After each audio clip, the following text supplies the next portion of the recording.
ढेर कल्याण।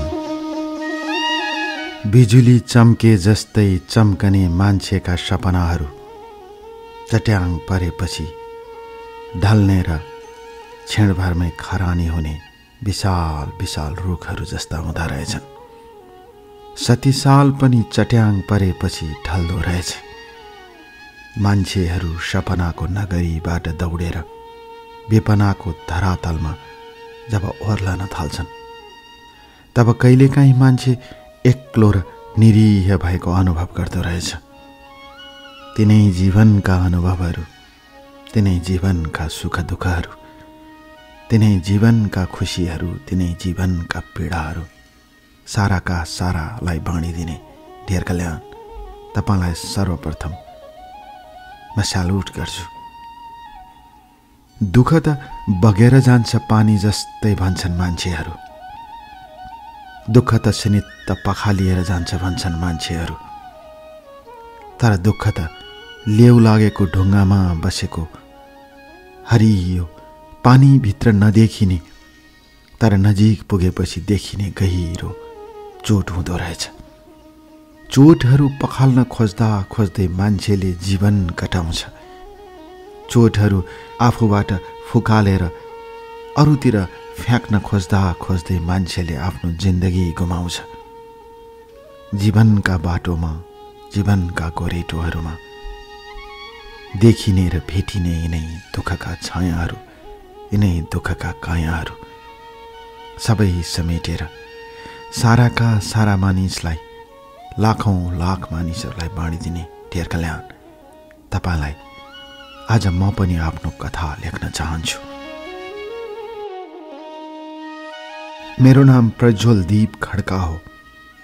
मेरो जन्म विक्रम सम्वत 2037 साल वैशाख 18 गते इलामको माई पोखरी नजिकै भएको हो।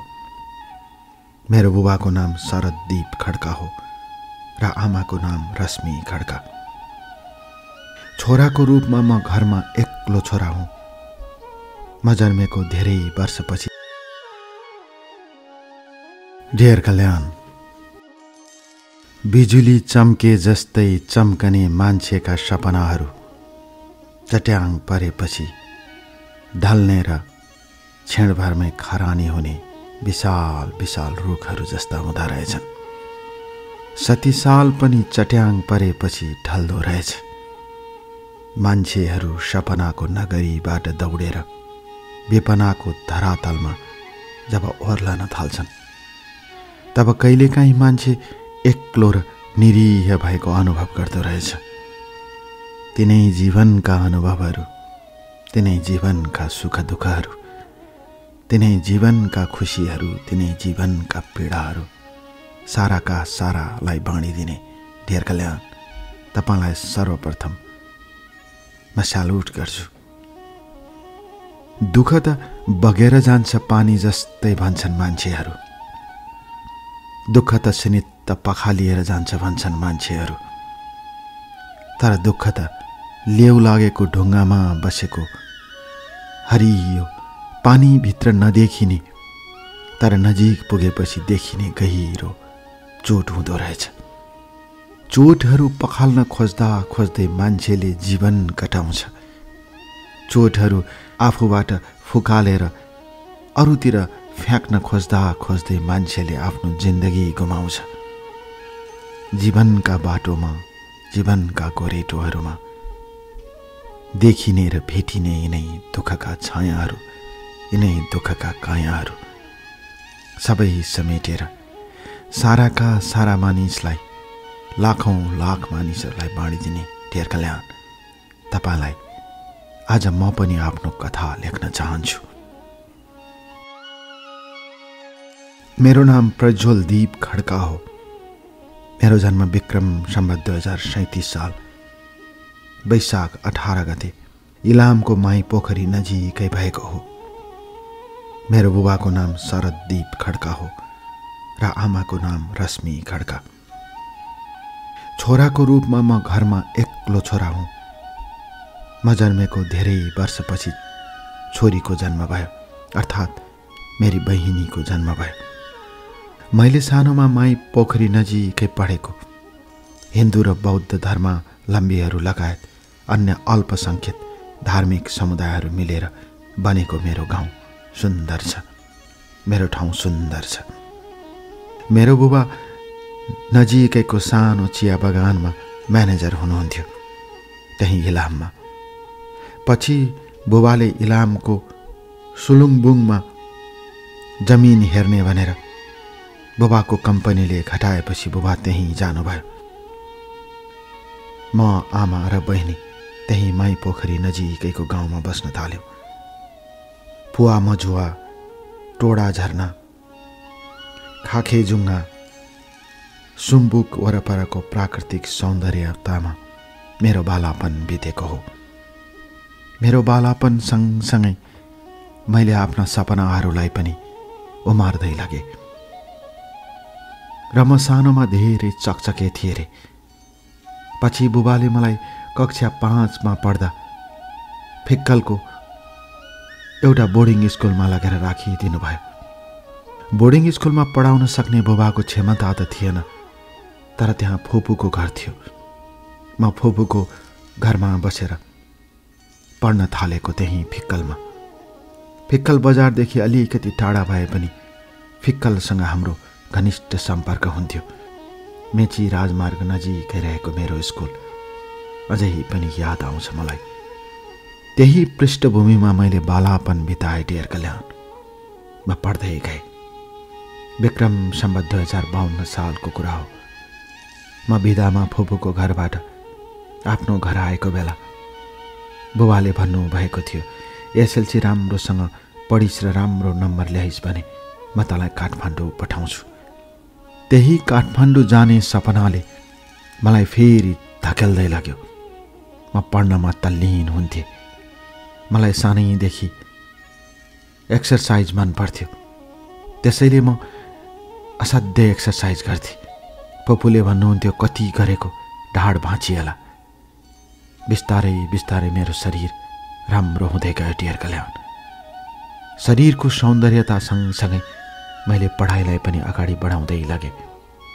फुपूको घरमा दाइ र दिदी हुनुहुन्थ्यो।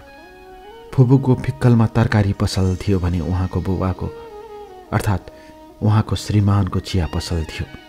असाध्यै चल्थ्यो, राम्रो चल्थ्यो, आम्दानी मनज्ञ हुन्थ्यो।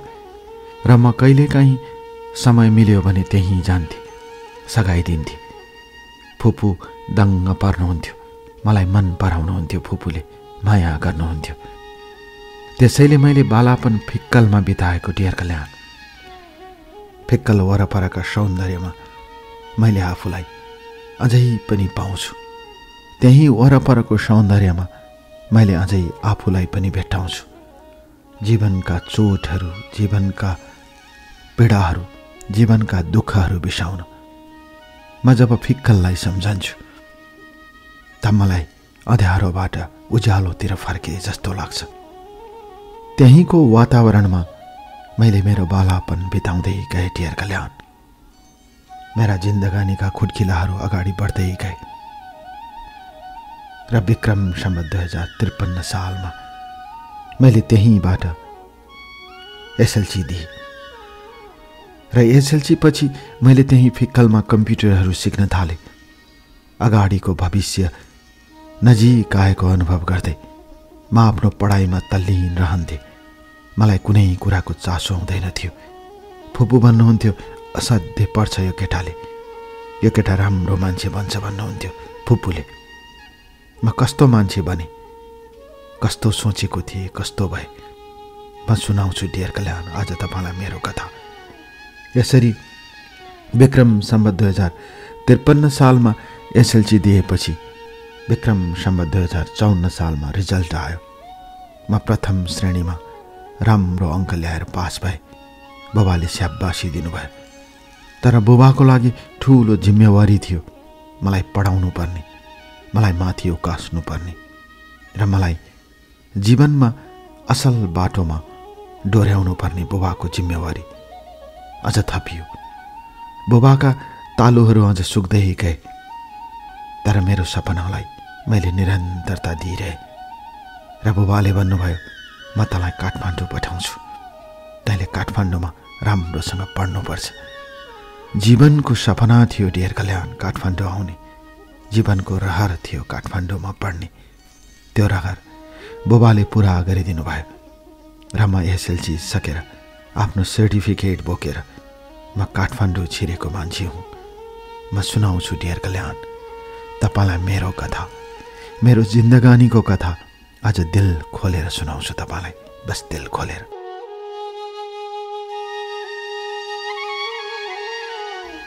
डियर कल्याण, मायाले दुखाउँदो पनि रहेछ, मायाले बिझाउँदो पनि रहेछ,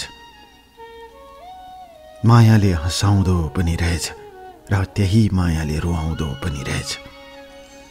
घाम छाया जस्तै झुल्कदै जाने मायाले कहिलेकाहीँ अँध्यारोमा धकेलिदिँदो रहेछ र कहिले फेरि उज्यालोमा लगेर खडा गरिदिँदो रहेछ।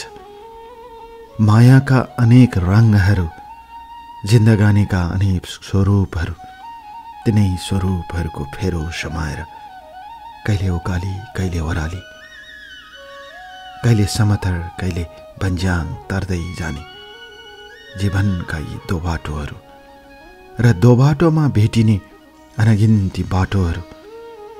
दायाँ हिँड्यो बायाँ छुट्ने, बायाँ हिँड्यो दायाँ छुट्ने जिन्दगीका लोभहरू, जिन्दगीका लालचहरू र जिन्दगानीका उल्झनहरू साराका सारा छिचोलेर मान्छे एक दिन यो जीवनबाट बिदा हुन्छ। कोही पनि यो संसारमा रहँदैन, तर पनि मान्छेहरू भन्ठान्छन् कि म सधैँ बाँचिरहन्छु, म सधैँ यस्तै हुन्छु। यही भ्रमले संसार बाँचेको छ, यही भ्रममा संसारले घात र प्रतिघात गरेको छ, यही भ्रममा मान्छे हाँसेको छ। तर भ्रमहरू चिरेर हिँड्ने जीवनका बाटोहरू यथार्थताले देखाउँदो रहेछ डियर कल्याण। म सुनाउँदै जान्छु मेरो कथा। यसरी विक्रम सम्वत 2054 सालमा पहिलो पटक बुबाको काम गर्ने कम्पनीको गाडीमा आए म काठमाडौँ। आउने दिन आमाले टिका लगाइदिनु भयो, बहिनीले हातमा फलफुल राखिदिए। मलाई राम्रोसँग याद छ, सुन्तला र अम्बा थियो, बहिनीले हातमा राखिदिएकी। आमाले माला गाँसेर लगाइदिनु भयो। एक बोरा चामल, तेल, बेसार, केही भाँडाकुँडा बोकेर म पहिलो पटक फिक्कलबाट बुबाले काम गर्ने कम्पनीको गाडीमा चढेर काठमाडौँ आएँ। काठमाडौँमा मलाई त्यति थाहा थिएन।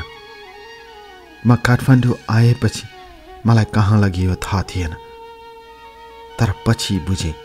पाटनको मङ्गल बजारको एउटा गल्लीभित्र पुगेर गाडी करिब रातको 11 बजे रोक्यो। भित्रबाट मेरै गाउँको भरत दाई मेरो नाम लिँदै बाहिर निस्कनु भयो। ल केटा आएछ, गजब भयो भन्नुभयो। डियर कल्याण, उहाँ बिएससी सकेर त्यही पाटनको एउटा बोर्डिङ स्कुलमा पढाउनुहुन्थ्यो। गाउँमा चर्चा तल्थ्यो, भरत दाई जस्तो हुनुपर्छ, घरमा परिवारलाई पनि हेरेको छ, काठमाडौँमा पनि पढेको छ, महिना महिनामा पैसा पठाइदिन्छ। त्यसबाट अनुमान लाउन सकिन्थ्यो भरत दाई मेहनती मान्छे हो। त्यही भरत दाईसँग बस्ने भएपछि म पनि मेहनती हुन्छु जस्तो लागेर होला बुबाले भरत दाईको हात समाएर मलाई देखाइदिनु भयो। हेर जिन्दगी कति कठिन छ भन्ने कुरा भरत दाईसँग सिक भनेर बुबाले पठाइदिनु भयो। पाटनको मङ्गल बजार नजिकैको नटोलमा डेरा थियो भरत दाईको। साँगुरो घर थियो, अँध्यारो भर्याङ, कहिलेकाहीँ बत्ती जाँदा भर्याङमा लडिन्छ कि जस्तो हुन्थ्यो। तेस्रो तल्ला उक्ल्याएपछि भरत दाईको डेरा आउँथ्यो। एउटै कोठा थियो, भित्र सानो खाना बनाउने सामान राखेको कुनामा भरत दाई यतापट्टिको खाटमा सुत्नुहुन्थ्यो। लहरै पुस्तकहरू थिए। त्यसबाट अनुमान लगाउन सकिन्थ्यो कि भरत दाई पढ्ने व्यक्ति हुनुहुन्छ भन्ने। मेरो लागि सानो खाटको व्यवस्था गरिदिनु भएको रहेछ छेउमा। ल तेरो यही हो सुत्ने र पढ्ने ठाउँ यही हो भरत दाईको कोठामा सानो टेलिभिजन पनि थियो। त्यही नटोलको डेरामा मैले मेरो जिन्दगीलाई सुरुवात गर्ने निधो गरे र त्यहीँ बस्न थाले। बसेको 3-4 दिनसम्म भरत दाईलाई फुर्सद भएन। अर्को एकजना भाइ उहाँ चितवनको हुनुहुन्थ्यो, उहाँलाई जिम्मा लगाइदिनु भयो। उहाँको भाइ तर मेरो दाइ नै हुनुहुन्थ्यो। उहाँको नाम मङ्गल हो, मङ्गल गुरुङ। मङ्गल गुरुङले मलाई सबै ठाउँ घुमाउनु भयो। काठमाडौँ घुमेँ, खुसी लाग्यो। आमा बुबालाई फोन गरेँ, खुसी छ छैन भन्नुभयो आमाले। खुसी छु आमा भने। गाउँको मान्छे सहरमा मान्छेहरूले ठग्छ भन्छन्, अलि बचेर हिँड्नु है भन्नुभयो आमाले। बिचारी आमा, गाउँले आमा, सोची आमा। मैले हुन्छ आमा भने। र त्यसपछि मलाई भरत दाईले लगेर पाटन क्याम्पसमा भर्ना गरिदिनु भयो। मलाई राम्रोसँग याद छ भर्ना भएको दिन मैले मेरो ब्यागबाट सर्टिफिकेट झिकेर बुझाएको थिएँ र भर्नाको रसिद लिएर दाइ र म डेढामा फर्कियौँ। आज त मासु खानुपर्छ भन्नुभयो। दाइले राँगाको मासु खानु हुँदो रहेछ, मलाई मन पर्दैन थियो। तैपनि दाइलाई नाइ भन्न सकेन। दाइले भातमा हालिदिएको मैले त्यत्तिकै फालेँ। दाइले गाली गर्नुभयो, खाँदैन भन्नुपर्छ नि केटा, अब भोलिदेखि म पनि घरमा ल्याउँदैन। तर बाहिर त राँगाको मोमो असाध्यै मिठो हुन्छ भनेर दाइले जिस्काउनु भयो। मलाई हो जस्तो लाग्यो। यसरी म पाटन क्याम्पसमा भर्ना भएको र बिस्तारै बिस्तारै पाटन क्याम्पस जाने आउने बाटो चिने पहिलो पटक गोरेटो चिने डेर कल्याण। भरत दाईले भन्नुहुन्थ्यो केटा पढ्नुपर्छ। म पढ्थेँ। पहिलो पटक कक्षा कोठामा परिचय हुँदा विभिन्न ठाउँबाट आएका स्थानीय साथीहरूले परिचय गर्नुभयो। तर मेरो परिचय खासै थिएन। मैले साधारण तरिकाले परिचय गरेँ। गाउँले मानिस जस्तो लाग्यो आफूलाई इलामबाट काठमाडौँ आउँदा। तर बिस्तारै बिस्तारै म मानिसहरूसँग परिचित हुँदै गएँ। एक दिन दाइले भन्नुभयो, तँलाई त एक्सर्साइज साह्रै मनपर्छ होइन? पाटन ढोकामा एउटा जिम खाना छ, त्यहाँ भर्ना गरिदिन्छु म भनेर लिएर जानुभयो र त्यहाँ भर्ना गरिदिनु भयो। त्यसपछि मेरो हरेक दिनको तालिका बन्यो। पढ्न जाने, आउने, खाना बनाउने। भरत दाइले त्यसपछि खाना कमै बनाउनुहुन्थ्यो। खाना बनाउने अनि फेरि जिम खान जाने समय मिलाएर अनि राति अबेरसम्म पढ्ने। मेरो दिनचर्या चल्दै गयो। बुबाले पठाएको पैसा थपक्क लाएर भरत दाइलाई दिन्थे। यति धेरै पैसा किन पठाएको बुढाले भनेर भरत दाइले गाली गर्नुहुन्थ्यो र कहिलेकाहीँ फोनमा भन्नुहुन्थ्यो यति मात्र पठाउनु, त्योभन्दा बढी पैसा आफूले राख्नु, छोरी पनि त छ नि भन्नुहुन्थ्यो। माया गर्नुहुन्थ्यो, सद्भाव देखाउनुहुन्थ्यो। दाइको राम्रो बानी थियो। त्यसैले दाइलाई आदर गर्थे, सम्मान गर्थे। कतै मेरो कारणले दाइको मन दुख्छ कि भनेर चिन्तित हुन्थे। यसरी मेरा दिनहरू बित्दै गए डेर कल्याण। मैले त्यहीँबाट विक्रम सम्वत 2056 सालमा आइएससी सकेँ। मेरो आइएससी राम्रो भयो।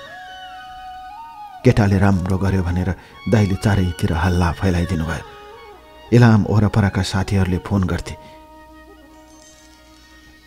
र भन्थे तैँले त राम्रो गरिस् भन्थे। काठमाडौँ आएर पढ्न पाउनु मेरो लागि राम्रो हो भन्थे साथीहरूलाई। बिस्तारै बिस्तारै मैले सिक्दै गएँ। भाषा के हो, संस्कृति के हो, कुराकानी के हो, लवज के हो।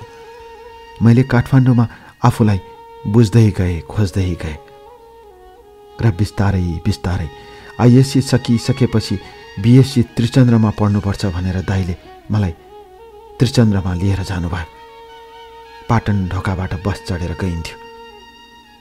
विभिन्न खालका मानिसहरू बसमा भेट हुन्थे, कुराकानी हुन्थ्यो र मेरै कलेजमा पढ्ने साथीहरू पनि त्यहाँबाट जान्थे।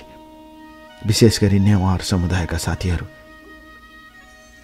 र हामी सँगसँगै जान्थ्यौँ। त्रिचन्द्रमा पढ्न थालेपछि मैले आफूलाई धेरै परिवर्तित भएको पाएँ डेर कल्याण। विक्रम सम्वत 2057 सालमा बहिनीले एसएलसी दिए र त्यही साल भरत दाईको डिबी पर्यो र भरत दाई अमेरिका जाने सुरसार कस्नुभयो र त्यो डेढाको सारा सामान हामीलाई दिनुभयो। बहिनीलाई ल्याएर त्यहाँ बस्न गाह्रो भएपछि म त्यहाँबाट डेढा सर्ने निधो गरेँ र बहिनी पनि विक्रम सम्वत 2058 सालमा काठमाडौँ आए र त्यसपछि विक्रम सम्वत 2059 सालमा बीएससीको इक्जाम दिएपछि दाईकै सिफारिसमा दाईले अमेरिकाबाट फोन गरिदिएपछि दाईले पढाउने बोर्डिङ स्कुल त्यति बेला सानेपामा थियो। दाईले पहिलेको बोर्डिङ स्कुल छोडेर अर्को बोर्डिङ स्कुलमा पढाउनुहुन्थ्यो। राम्रो बोर्डिङ स्कुल थियो सानेपामा। त्यही भनिदिएकोले त्यही पढाउन जान थाले र त्यसपछि म सानेपा बस्न थाले। टियु जोइन गरे। बहिनीलाई पढाउनु, अलिकति 2-4 पैसा उतातिर बुबा आमालाई पठाउनु र बाँकीले आफ्नो गुजारा गर्नु मेरो लक्ष्य थियो। त्यसैले आफ्नो व्यस्ततालाई अगाडि बढाएर मैले काठमाडौँमा सङ्घर्ष गर्दै पढिरहेँ।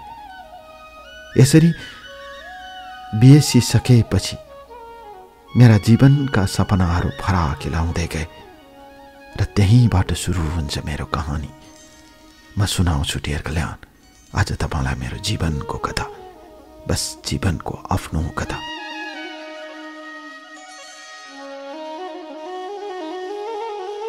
डियर कल्याण, दियालोको सानो उज्यालोमा वरिपरि झुम्ने पुतलीहरू, दियालोको सानो प्रकाशमा वरिपरि नाच्ने पुतलीहरू जब दियोभित्र छिर्छन्,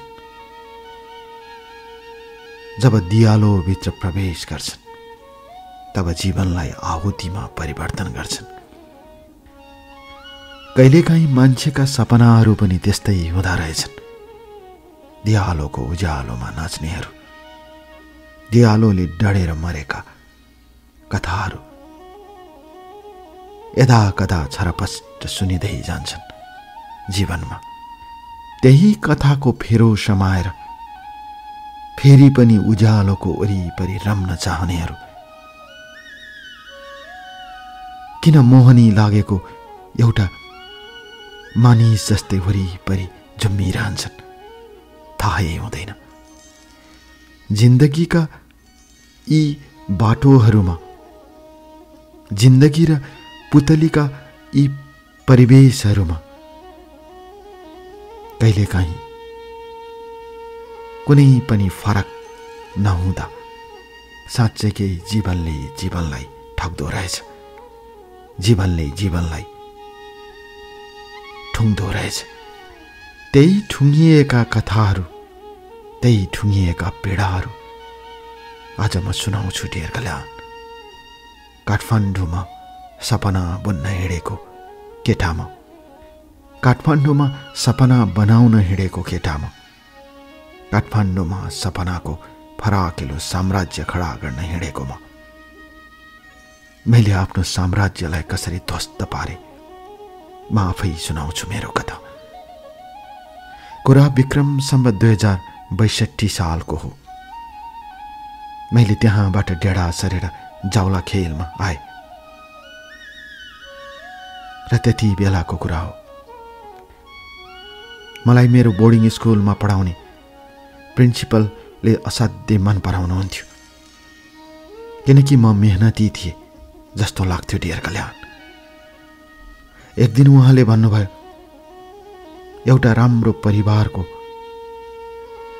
घरबाट ट्युसनको लागि अफर आएको छ सर, तपाईँ जानुहुन्छ? मैले जान्छु भने। उहाँले भन्नुभयो, तपाईँ मेहनती हुनुहुन्छ, त्यसैले त्यहाँ गएर परिवारका बुढाबुढीहरूलाई पढाइदिनु होला। मैले हुन्छ भने। त्यसपछि म ट्युसन पढाउन जान्थेँ। त्यही नजिकै कुपन्डोलमा एउटा उपाध्याय परिवारको घर थियो। गिरिजा प्रसाद कोइरालासँगको नजिक सम्बन्ध थियो। कसैले भन्थे उहाँहरूको विशेष सल्लाहकार पनि यही घरबाटै हुनुहुन्थ्यो भन्थे। तर त्यति साह्रो कुरा त्यति बेला थाहा थिएन र म त्यहाँ ससाना नानीहरूलाई पढाउँथे। त्यसमध्येमा विशेष रूपमा कक्षा 9 मा पढ्दै गरेकी एकजना छात्रा थिइन्। उनको नाम प्रवीणा थियो, प्रवीणा उपाध्याय। मैले सबै विषय पढाउँथे किनकि सानो कक्षाका सबै विषयहरू मलाई आउँथ्यो, नआउने कुरै भएन। म त्यहाँ पढाउन जान्थे। कुपन्डोलको भित्रतिरको फराकिलो घर थियो डेर कल्याण। मैले तपाईँलाई फोटो पनि पठाएको छु प्रमाणको लागि। र त्यही घरमा म ट्युसन पढाउन जान्थे। मसँग कुनै साधन थिएन, लुरु लुरु हिँडेर जान्थे र पढाएर फर्कन्थे। मलाई पैसा पनि राम्रो व्यवस्था गरिएको थियो त्यहाँ, त्यसैले म त्यहाँ स्थायी रूपमा जान चाहन्थे। डेर कल्याण यसरी 1 दिन 2 दिन गर्दा गर्दै महिना बित्यो र त्यो घरमा त्यही पढाउने बच्चाहरूको दिदी, सबभन्दा ठुलो दिदी थिइन्। उनको नाम थियो प्रतिमा। प्रतिमासँग चिन्जान भयो मेरो। कसरी चिन्जान भयो, किन चिन्जान भयो भन्ने कुरा मैले दोहोऱ्याइरहनु परेन। प्रतिमा पातली, धेरै नबोल्ने, तर कहिलेकाहीँ बाहिर गएर चुरोट तानेको पनि देख्थेँ मैले। चुरोट पिउन माहिर प्रतिमा। पुस्तकहरू पढ्न त्यति रुचाएको जस्तो लाग्दैन थियो। एक दिन प्रसङ्गवश भने तपाईलाई पढ्नमा के रुचि छ भन्दा प्रतिमाले भनिन्, मलाई धेरै रुचि छ। उनले साहित्यका सारा किताबहरू पढेको कुरा सुनाइन्। म दङ्ग परे, अचम्म लाग्यो। ठुला ठुला उपन्यासहरू उनले देखाइन्। त्यसपछि मेरो अलिकति सामिप्यता बढेको जस्तो अनुभव भयो। कुरा हुन्थ्यो, कुराकानी भइरहन्थ्यो, जाँदा आउँदा बस्दा। त्यो बीचमा प्रतिमासँगको सामिप्यताले अर्को बाटो लिन थालेको जस्तो अनुभव मैले गरिरहेको थिएँ डेर कल्याण। एक दिनको कुरा हो, करिब बेलुकी 4 बजेको थियो डेर कल्याण।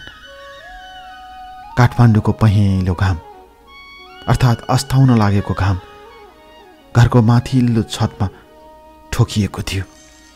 म त्यहाँ पुगेँ र त्यति बेला प्रतिमा त्यहीँ थिइन्। प्रतिमाले भनिन्, आज त कोही हुनुहुन्न, आज गफ गरेर जानुहोस् तपाईँ भनेर प्रतिमाले भनिन्। र भित्र गएर प्रतिमाले कफी बनाइन्। कफी ल्याएर दिइन्।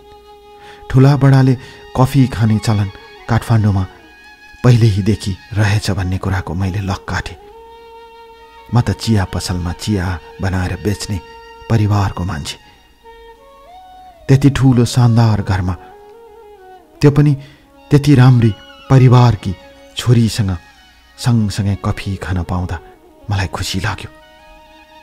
मिठो लागे पनि नलागे पनि मैले मिठो छ भने। त्यो दिन प्रतिभाले मलाई अलिकति छनक दिइन्, तपाईँ साह्रै राम्रो हुनुहुन्छ। हामी सबैले त्यही अनुमान गरेका छौँ। तपाईँ पक्का पनि राम्रो मान्छे हुनुहुन्छ जस्तो लाग्छ, प्रतिमाले भनिन्। म हाँसेँ मात्र। किन हाँसेको सर भनेर उहाँले सरको सम्बोधन गर्नुभयो। म त्यति राम्रो छु जस्तो लाग्दैन, मैले त्यति मात्र भने। करिब 2 घण्टासम्म त्यहाँ कुरा भयो। कुरा हुँदा फोनमा कुरा गर्ने सहमति भयो। उनले मेरो टेलिफोन नम्बर मागिन्, मैले दिएँ र मैले पनि उनको लिएँ। त्यसपछि बिस्तारै बिस्तारै हाम्रो फोनमा सम्पर्क हुँदै गयो। त्यो घरमा ट्युसन पढाउन जाने अब मेरो लागि बहाना जस्तै भयो। प्रतिमा किन मसँग नजिक भइन् मलाई थाहा छैन, किन मसँग नजदिकीको नाता गाँसिन् मलाई थाहा छैन। उनले भनिन्, मलाई तपाईँ मन पर्यो, सधैँ सरको सम्बोधन गर्ने प्रतिमा। एक दिन त्यस्तै अवसर पारेर मलाई घरमा बोलाइन्। म घरमा गएँ। शुक्रबारको दिन थियो। परिवारको नाता पर्ने एकजनाको विशाल नगरमा जन्मदिन भएकोले सबैजना गएको कुरा उनले सुनाइन्। त्यो दिन घरको बलेसीमा बसेर कुरा गर्दा गर्दै हामी भित्र गयौँ। बिस्तारै बिस्तारै उनले मेरो हात समाइन्। म त एउटा गरिब परिवारबाट आएको केटा, मैले अप्ठ्यारो माने। प्रतिमाले अप्ठ्यारो मान्नु पर्दैन भने। त्यो दिन पहिलो पटक हामीले एकअर्कोलाई स्पर्श गर्यौं। ढेर कल्याण। नसोचेको कथा, नसोचेको कहानी जब मान्छे माथि दोहोरिन थाल्छ, नसोचेको कहानी, नसोचेका कथाहरू मान्छे माथि प्रवेश गर्न थाल्छ, तब मान्छेले सपना जस्तो देख्छ। त्यो दिन प्रतिमाले मलाई मन पर्छ भनेर खुलेर भने, मेरा हात समाइन् र मेरो छातीमा टाँसिन्। मैले भने यो आवेग हो, यसरी आवेगमा आउनु हुँदैन। उनले मानिन्। मेरो केही लागेन। डियर कल्याण, त्यही दिन जीवनको पहिलो सेक्स मेरो त्यही घरमा भयो। म सुनाउँछु आज तपाईलाई मेरो कथा, दिल खोलेर सुनाउँछु, बस तपाईलाई सुनाउँछु।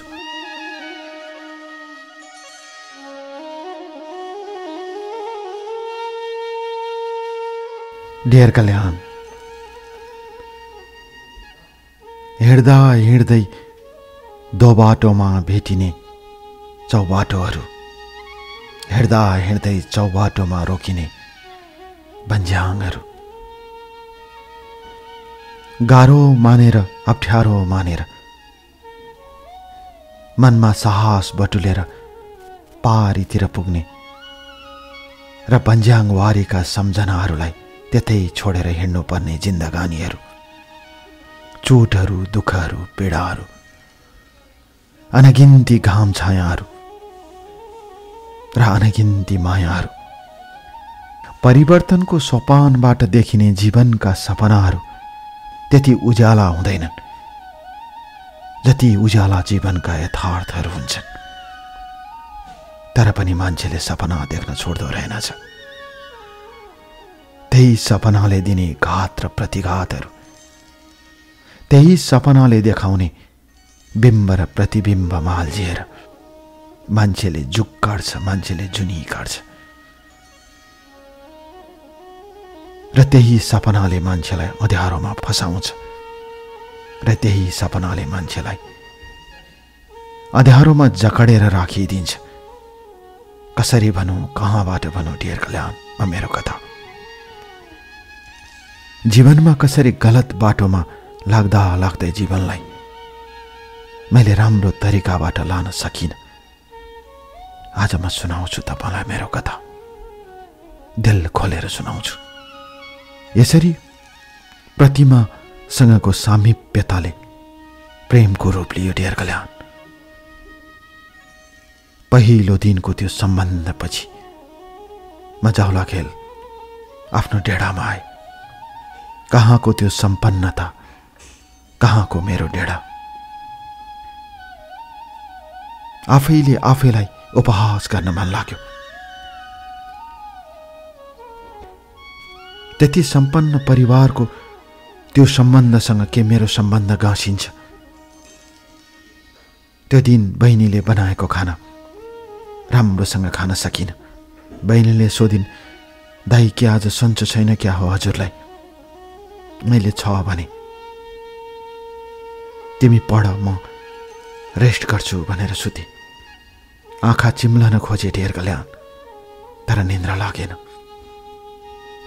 प्रतिमाले सुरुदेखि गरेको म प्रतिको व्यवहारलाई सम्झँदै गए र मलाई लाग्यो यो साँचो माया हो जस्तो लाग्यो। फेरि कोल्टो फर्के। कहाँ एउटा गरिब परिवारको म इलामको मान्छे, एसएलसी सकेपछि पहिलो पटक काठमाडौँ आएको मान्छे म। कहाँ फुपूहरूसँग बसेर फिक्कलमा चिया बेचेको मान्छे म। त्यति सम्पन्न परिवारको मान्छेसँग कसरी माया बस्छ? फेरि अर्कोतिर पल्टेर सोचे डियर कल्याण, माया नबसेको भए किन यस्तो सम्बन्ध हुन्थ्यो? फेरि अर्कोतिर मन बुझाए, इतिहासमा धनी र गरिबको बीचमा ठुला ठुला मायाका कथाहरू, प्रेमका कथाहरू छन् त। फेरि आफैले आफैलाई मन बुझाए। राति 12 बजिसक्यो। अर्को दिन काम छ। कतिखेर बुसुक्क निधाएछु थाहै भएन। बिहान घडीमा घन्टी बजेपछि थाहा पाएँ र मोबाइलमा घन्टी बजेपछि थाहा पाएँ डियर कल्याण। र उठेर आफ्नो नित्य कर्मतिर लागे र अर्को दिन बेलुका गए फेरि ट्युसन पढाउन। त्यही घर, त्यही आँगन, त्यही मानिस, सबै त्यही। तर त्यो दिन प्रतिमालाई देखिन मैले। उसलाई नदेख्न साथ मन खल्लो भएर आयो। पछि फर्कने बेला बाटोबाट टेक्स्ट पठाए, मेसेज पठाए, आज त देखिएन नि भनेर। होइन, म सानो कामले निस्केको, भोलि भेट हुन्छ भनेर जवाफ आयो। खुसी लाग्यो। यसरी ट्युसन पढाउने बहानामा दिनदिनै देखिँदै जाने, भेटिँदै जानेले मेरो चरित्रमाथि कतै शङ्का उठ्यो कि जस्तो लाग्यो। त्यसपछि मलाई प्रतिमाले भनिन्, तपाईँ ट्युसन पढाउन नआउनुहोस् सर भनेर। मैले हुन्छ भने र म जाँदिनँ भने। मलाई फोन पनि आएन, केही पनि आएन। त्यसबाट मैले अनुमान लगाए त्यो परिवार मसँग सम्बन्ध टाढा राख्न चाहन्छ। तर टाढा राखे पनि प्रतिमासँगको सम्बन्ध मेरो टाढा थिएन। एक दिन प्रतिमा मेरो डेढा खोज्दै जाउला खेल आइपुगी। मैले अप्ठ्यारो मान्दै डेढाभित्र पसालेँ। उनले चारैतिर हेरिन्, केही भनेनन्।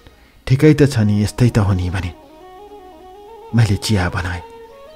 कफी बनाउन आउँदैन, म त चिया बनाउने मान्छे भने चिया बनाएँ। बहिनीसँग परिचय गराइदिए, मेरो साथी भने। त्यसपछि प्रतिमा लुकेर कसैले थाहा नपाउने किसिमले ट्याक्सी चढेर आउन थालिन्। मैले बिस्तारै बिस्तारै अरू समय कटाएर प्रतिमालाई समय दिन थालेँ। मेरो अरू कुराहरू चुडिँदै गयो, अरू कुराहरू छिनिँदै गयो, अरू कुराहरू सकिँदै गयो र मैले उसलाई बढी समय दिन थालेँ। एक दिनको कुरा हो, उनको गाडीमा हामी घुम्न गइरहेका थियौँ। मलाई राम्रोसँग याद छ, त्यो दिन हामी दक्षिणकालीतिर गइरहेका थियौँ। उसकै परिवारको सदस्यले भनिदिएपछि कसैले उनलाई बीच बाटोमै फोन गर्यो, कहाँ गइरहेको, कोसँग भनेर। प्रतिमाले झगडा गरेर स्विच अफ गरिदिन्। मेरो परिवार किन मेरो विरुद्ध यसरी लाग्छ भनेर। त्यसपछि त्यही दिन मलाई राम्रोसँग याद छ। यदि परिवारले अस्वीकार गरे भने हामी भागेर विवाह गर्ने उनले निधो गरिन्। ढेर कल्याण ढाँटेको होइन, साँचो माया थियो, साँचो स्नेह थियो, साँचो प्रेम थियो। सब चिज जायज जस्तो लाग्थ्यो। भनिन्छ नि, प्रेम र युद्धमा सब चिज जायज हुन्छ। सबै कुरा जायज जस्तो लाग्थ्यो। त्यो दिन राति मलाई छोडेर उनी आफ्नो घर गइन्। अर्को दिन परिवारले मलाई गाली गरेको र बुबाले पिटेको कुरा सुनाइन्। यदि मलाई अति भयो भने म आउँछु, उनले यही भन्थिन्। किन मसँगको सामिप्यता बढ्यो मलाई थाहा भएन। उनले माया गर्न थालेपछि डियर कल्याण मलाई माया लाग्नु स्वाभाविकै थियो। मैले पनि माया गरेँ, मनमा राखे, हृदयमा राखे। यति ठुलो र उच्च परिवारसँग मेरो सम्बन्ध हुँदैन भन्ने कुरा मैले अनुमान लाउनै सकिनँ। बिस्तारै बिस्तारै एक कान दुई कान मैदान हुँदै यो कुरा उसको परिवार वरपर थाहा भयो। कलेज पढ्दै गएकी केटी यसरी बरालिएर हिँडेकी छे भन्ने परिवारले सम्झेर विवाह गरिदिने निधो गरेछ। धेर कल्याण। यसरी विवाह गरिदिने निधो गरेपछि बिस्तारै बिस्तारै हाम्रो प्रेम मजबुत भएपछि मैले उनको लागि सारा चीजहरू त्याग गर्न थाले। मैले पढाउने ट्युसनहरू कम भयो, घरमा पैसा पठाउन सकिनँ। मैले कहिलेकाहीँ कोठा भाडा तिर्न पनि गाह्रो हुन्थ्यो। सहयोग माग्ने कुरा थिएन। कहिलेकाहीँ सोच्थे म यो बाटो हिँड्दिनँ। धेरै पटक मैले उनलाई छोडेर हिँडेँ। धेरै पटक उनले बोलाएको ठाउँमा गइनँ म। तर म जति जति टाढा हुँदै जान्छु प्रतिमा उति उति नजिक हुने कोसिस गर्थिन्। मैले उनलाई भेटेन भने टुप्लुक्क डेढामा आउँथिन्। बहिनीलाई खोइ कहाँ के भयो भनेर नाना थरीका प्रश्न सोध्थिन्। कहिलेकाहीँ घरका लागि चाहिने सरसामान पनि बोकेर लिएर आउँथिन्। मैले बुझ्नै सकिनँ डेर कल्याण, मैले थाहा पाउनै सकिनँ यो प्रेम हो कि 2-4 दिनको घाम छाया हो। यो प्रेम हो कि प्यास बुझाउने बाटो हो। मैले बुझ्नै सकिनँ। सङ्घर्षको दुनियाँबाट उठेको गरिब केटा म, गाउँमा हुर्केर बढेको केटा म, शहरमा आए 2-4 कुरा जाने, बोल्न जाने, मान्छेसँग कुरा गर्न जाने र त्यही सिलसिलामा भेटिएको प्रतिमासँगको यो सम्बन्धले मलाई कतै अप्ठ्यारोमा त पुर्याउँदैन भन्ने डर हुँदा हुँदै पनि म भाग्न सकिनँ डेर कल्याण। त्यही भाग्न नसकिएको कहानी, त्यही भागेर हिँड्न नसकिएको कहानी म आज तपाईलाई सुनाउँछु डेर कल्याण। दिल खोलेर सुनाउँछु, बस दिल खोलेर।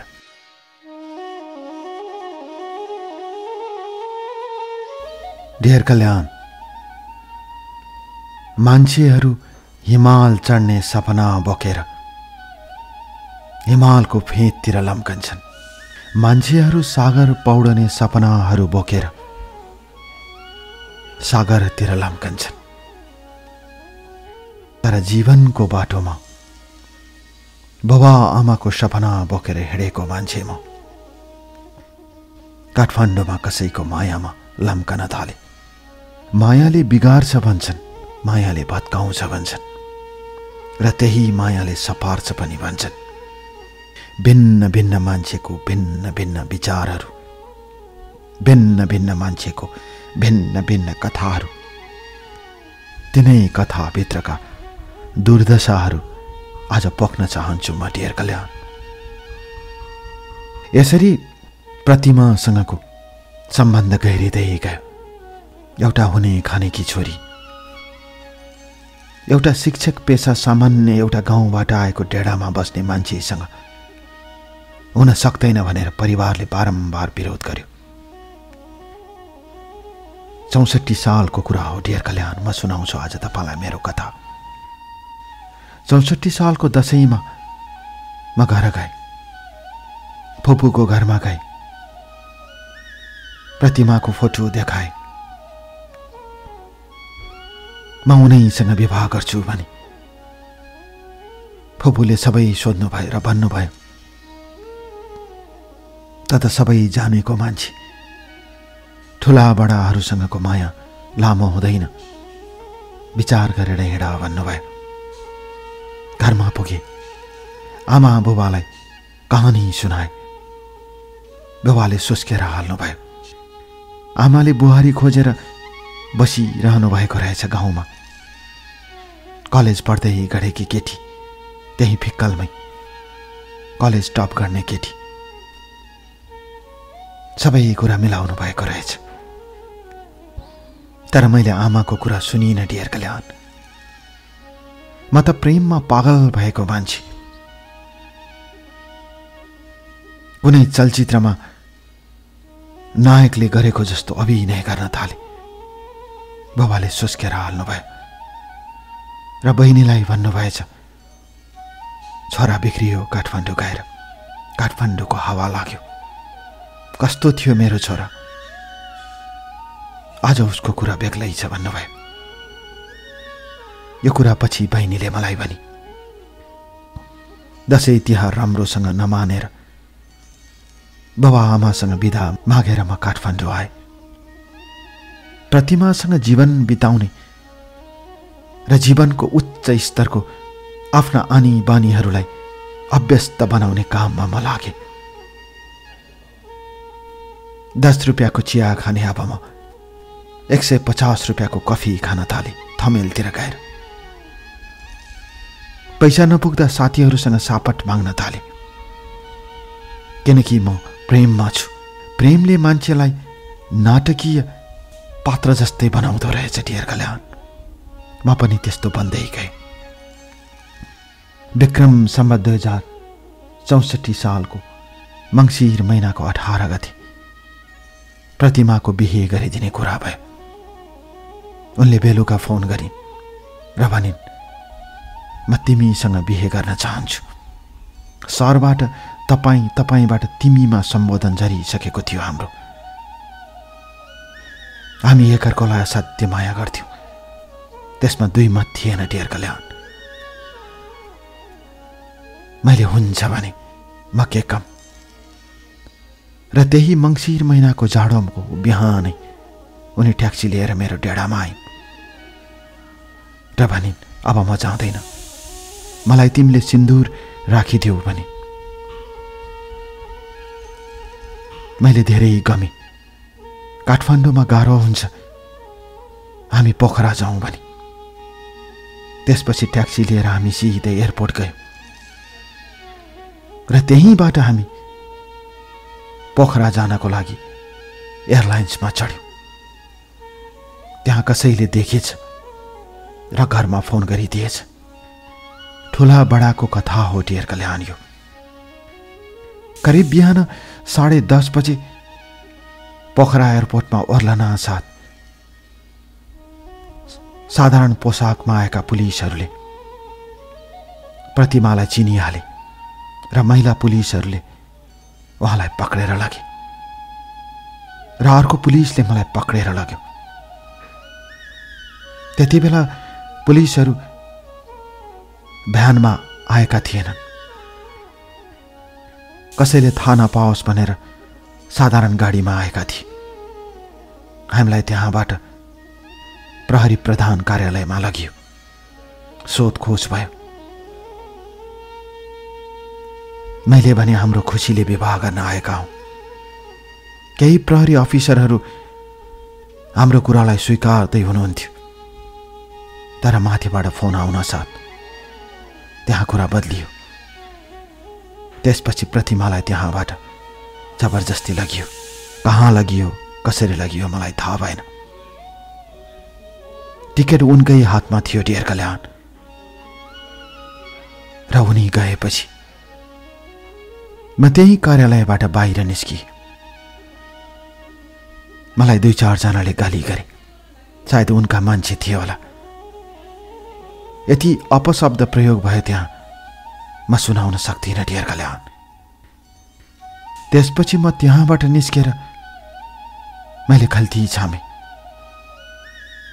प्रतिमाले राख्न दिएको 5,500 रुपियाँ थियो मात्र मसँग र मेरो झोला थियो।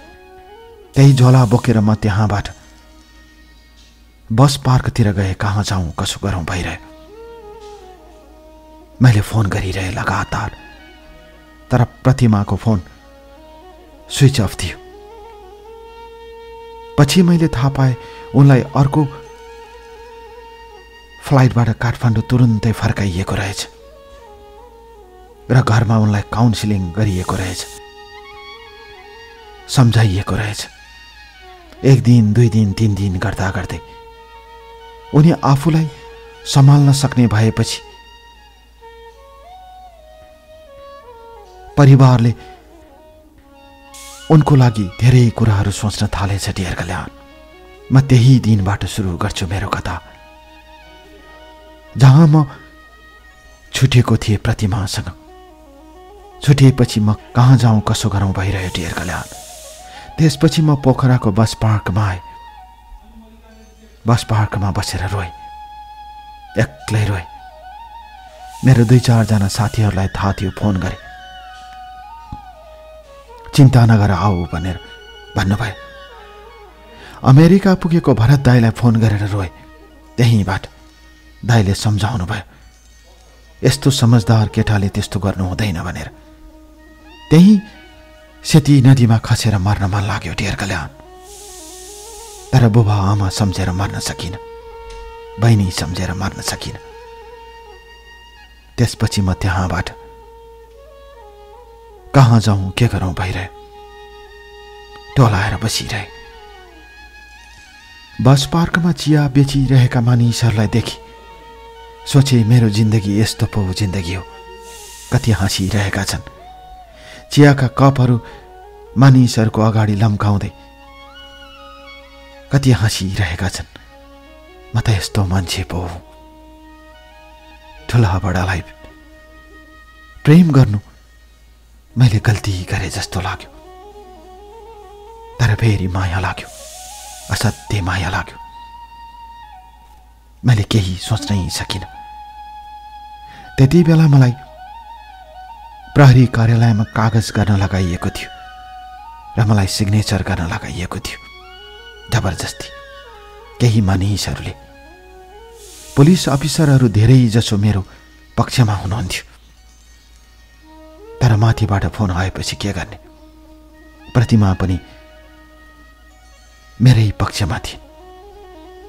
हामी राजी खुसी हिँडेको, कानुनले दिएको कुरा कसैले नकार्न सक्दैन भनेर हामीले प्रतिवाद गर्दा गर्दै हाम्रो पक्षमा उभिएका पुलिसका अफिसरहरू पनि माथिबाट फोन आएपछि चुप लाग्नु पर्यो। मैले सोचेको थिएँ मेरो प्रेमको अन्त्य हुँदैन। त्यसपछि म प्लेनबाट काठमाडौँ फर्कनु पर्ने मान्छे प्लेन चढ्ने साहस गर्न सकिनँ र म माइक्रो बस लिएर काठमाडौँ आएँ। डेढामा आएँ। प्रतिमालाई खोज्न थाले। घर वरिपरि घुम्थे, कराउँथे, भरभराउँथे। ल्यान्डलाइनमा कैयौँ पटक फोन गरे, तर मैले उनलाई पाउन सकिनँ। स्ट्याटसहरू लेख्थे। कहिलेकाहीँ भन्थे, तिमी किन यसरी निष्ठुरी भएको? जवाब आउँदैन थियो डियर कल्याण। अब त्यो घरको गेटसम्म पुग्ने मेरो साहस भएन। एक दिनको कुरा हो। मलाई साहस नभएपछि साहसको लागि कहिल्यै पनि रक्सी नखाने मान्छे मैले रक्सी खाएँ। धेरै लागेछ। र म त्यसपछि त्यही घरको ढोकामा पुगे। गेटमा पुगेर म कराउन थालेछु। कसैले फोन गरिदिएपछि तुरुन्तै पुलिस आएर मलाई पक्रेर लग्यो।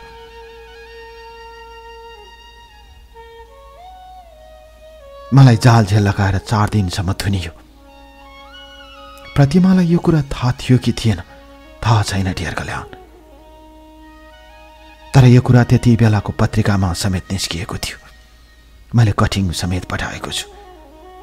म रुन्थे, कराउँथे, छटपटाउँथे, भरभराउँथे। मैले धेरै कुरा गुमाइसकेको थिएँ डियर कल्याण। यसरी सब चीज गुमाउँदा गुमाउँदै पनि म प्रतिमालाई सम्झिरहन्थे। उनको मायालाई, उनको स्नेहलाई सम्झँदा सम्झँदै दिन काट्दा काट्दै मेरो स्कुल छुट्यो, अर्थात् पढाउने पेसा छुट्यो। मेरो पढाइ लथालिङ्ग भयो डियर कल्याण। र खर्च नपुगेर म मानिसहरूसँग सापट माग्दै हिँड्न थाले। जब रक्सी खान्थे तब उसको कुरा गर्थे। म बिग्रन थाले डियर कल्याण। र त्यही बिग्रदा बिग्रदै एक दिन मैले थाहा पाएँ उनको विवाह भयो। अमेरिकामा बस्ने एकजना मानिससँग उनको विवाह भयो। उनी अमेरिका जाँदैछन्। त्यो दिन मैले धेरै पिएँ। यति धेरै पिएछु कि म बेहोस भएर लडेँ। अर्को दिन बिहान त्यही जाउला खेलको जू चिडियाखाना पछाडि पल्टिएको म बहिनी खोज्दै आए र बहिनीले भनी दाई के गर्नुभएको? म बिउतिएँ डियर कल्याण। मलाई माग्नेले यो माग्ने हो भनेर मान्छेले वास्ता गरेनछन्। बहिनीले हात समाएर घर लगी। मेरा हात समाएर बहिनी रोई, दाई तपाईँ कस्तो हुनुहुन्थ्यो, कस्तो मान्छे हुनुभयो। बहिनी यति धेरै रोई, दाई मेरो लागि सही मान्छे भन्नुहोस् पनि।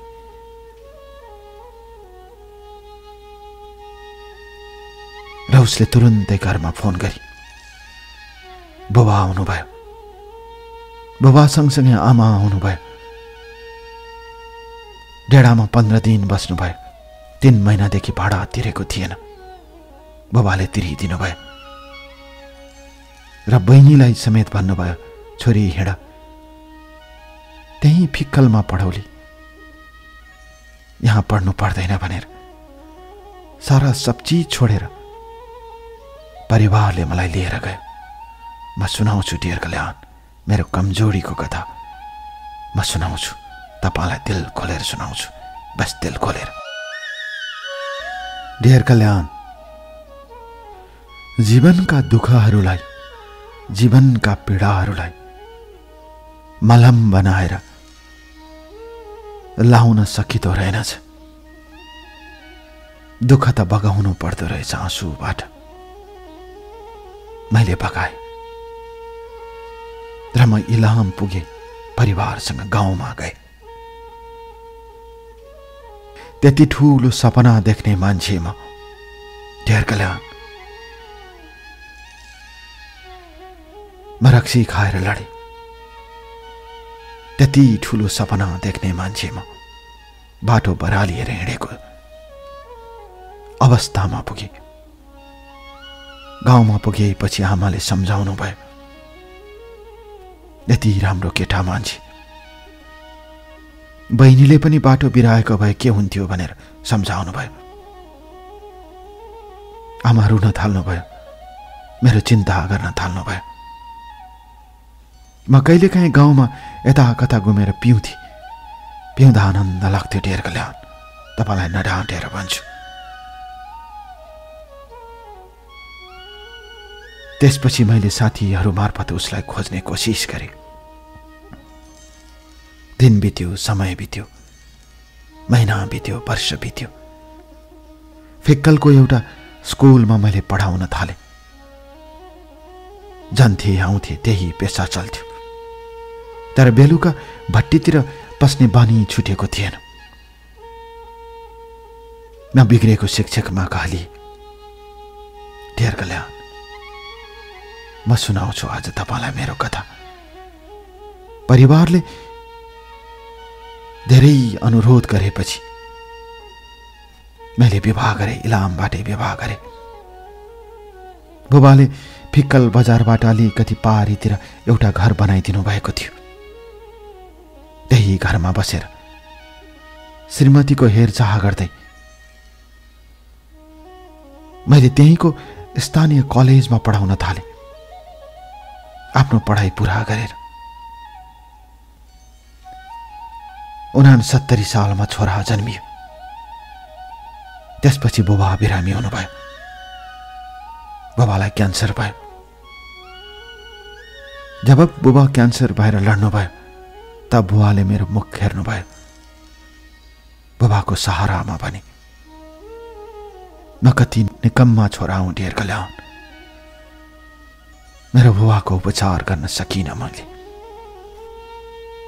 म बिग्रिएको केटा, प्रेममा बिग्रिएको केटा। भरत दाइले गाउँभरि कुरा गर्नुहुन्थ्यो, केटो असल छ, राम्रो मान्छे भन्छ, मलाई विश्वास छ भन्नुहुन्थ्यो। भरत दाइले अमेरिकाबाट पैसा पठाइदिनु भयो बुबाको उपचारको लागि। तर भरत दाइले भन्नुभयो, तिमीले रक्सी छोड्यो भने पैसा पठाउँछु, नत्र पठाउँदैन भन्नुभयो। मैले अब खाँदिनँ भने कसम खाएँ। बुबा बिरामी भएपछि मैले खान छोडेँ। श्रीमती खुसी भइन्, आमा खुसी हुनुभयो, बहिनी खुसी भई। मैले चटक्क खान छोडेँ डियर कल्याण। तर मैले बुबालाई गुमाएँ। आज पनि म बुबालाई सम्झिरहन्छु। बुबालाई गुमाउनुको कारण म हुँ। पैसा हुँदैन थियो, बुबाको समयमा उपचार भएन, बरालिएर हिँडेँ म। ठुला बडाको छोरीलाई विवाह गरेर म पनि ठुलो मान्छे बन्छु भन्ने सपना थियो। अर्काको बुई चढेर हिँड्छु भन्ने सपना थियो डियर कल्याण। तर त्यो सपना तुयो। सब चीज गुमाएर गाउँमा बसे पनि खान छोड्दैन थिए। बुबा त क्यान्सरले भन्दा पीरले मर्नुभयो। आज बुबालाई सम्झेर धरी रुन्छु। बुबाले मेरो लागि कति दुःख उठाउनु भयो। मलाई काठमाडौँमा पैसा पठाउन नपुगेको छ। गाउँलेसँग सापट माग्दै हिँडेका दिनहरूमा मैले बुबालाई सब कुरा बिर्सेर बुबाको उपचारमा केही गर्न सकिनँ। पश्चाताप लाग्छ, रुन मन लाग्छ, कहालिन्छु, भरभराउँछु, पुरानो प्रेम सम्झन्छु, श्रीमती सम्झन्छु, छोरा सम्झन्छु। जिन्दगी के हो, प्रेम के हो, स्नेह के हो, माया के हो, धोका के हो, बुझ्नै सकिन। तिमी बिना बाँच्न न सक्दिन भन्ने आफ्नै प्रेमिकाले, विवाह गर्न हिँडेकी प्रेमिकाले एयरपोर्टबाट पुलिस थाना पुगेपछि, पुलिस अफिसरको अगाडि पुगेपछि कहिले पनि मुख देखाएर फर्किने। फेसबुकमा अक्कल झुक्कल देख्छु, त्यसैले फेसबुक चलाउन मन लाग्दैन। उनको याद आउने चीजहरू कुनै पनि हेर्न मन लाग्दैन डियर कल्याण। उनी कहाँ छिन्, के छिन्, खोज गर्न चाहदैन। तर यो कार्यक्रम अवश्य सुन्छिन् होला। यो कार्यक्रम सुनिरहेकी भए म यही भन्न चाहन्छु, तिमी जहाँ भए पनि तिमीले मलाई जुन ठाउँमा छोड्यो त्यही ठाउँदेखि निरन्तर म पछाडि फर्केर आफ्नो गाउँ आए। तिमीले धोका दियो कि दिएनौ मलाई थाहा छैन। तिमी त शारीरिक सम्बन्धको लागि मसँग माया गाँसेकी रहेछौ। यदि साँचो माया हुन्थ्यो भने तिमी फेरि भेट्थ्यौ, गल्ती भएको भए माफी माग्थ्यौ। तर तिमीले त्यो दिनपछि मलाई भेट्ने चेष्टा गरेनौ। म तिम्रो गेटमा रक्सी खाएर ढोकामा कराउँदा मैले पढाएका तिम्रा ससाना नानीहरूले के सोचे होलान्। अहिले पनि दुःख लाग्छ। त्यति गर्दा पनि तिमीले मतिर फर्केर हेरेनौ। तर आज म जो छु, जहाँ छु, म ठिक छु। मेरो जिन्दगानी ठिक छ। म बाँचेकै छु। म गरिब हुँ। म चिया बेचेर बाँच्ने मान्छे। म 20 रुपियाँको चिया बेच्ने मान्छे। 250 रुपियाँको कफी खान्थे तिम्रो मायामा परेपछि। म बिग्रिएको मान्छे, तिमीले बिगारेको मान्छे। तर आज सही बाटोमा छु। पश्चाताप लाग्छ, मैले बुबा आमालाई माया नगरेर तिमीलाई माया गरे। सबभन्दा बढी पश्चाताप यही छ मलाई। मैले बुबा आमालाई माया गर्न सकेन। आमाले रोजेको केटी विवाह गर्न सकिन।